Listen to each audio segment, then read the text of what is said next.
జరుగుతున్న క్రమంలో ప్రిలిమ్స్ వచ్చింది. స్వామివారి పాదాల దగ్గర వేడుకొని వెళ్ళాను. మీరు నమ్మరు, యూపీఎస్సీ స్కోర్ నిన్నే రిలీజ్ చేసింది.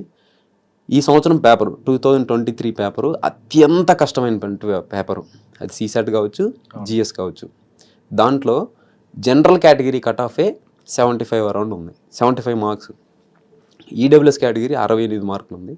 నాకు ఈడబ్ల్యూఎస్ కేటగిరీ ఉంది.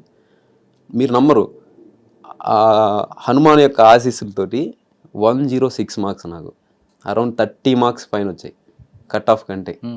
సీసాట్ ఎప్పుడు నాకు మ్యాథ్స్లో మీరు నంబర్ నేను చెప్తే 10th క్లాస్లో కూడా నేను మ్యాథ్స్ కొన్ని బట్టి వెళ్ళిపోయేవాడిని.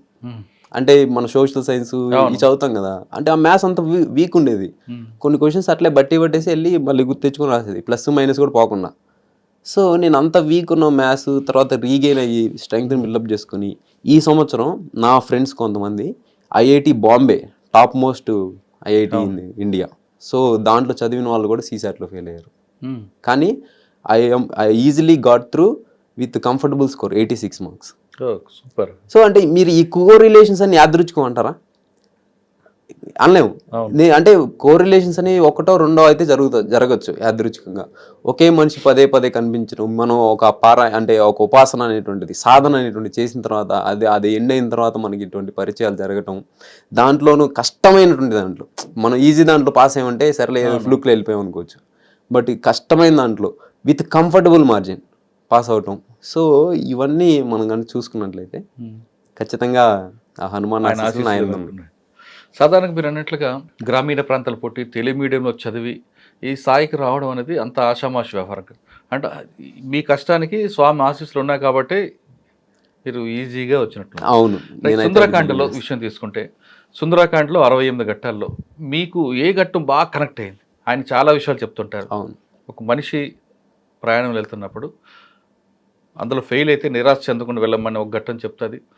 ఫస్ట్ ఘట్టంలో సముద్రం దాటడం ఎలా అన్న విషయంలో ఒక ఘట్టం అర్థం చూపిస్తుంది.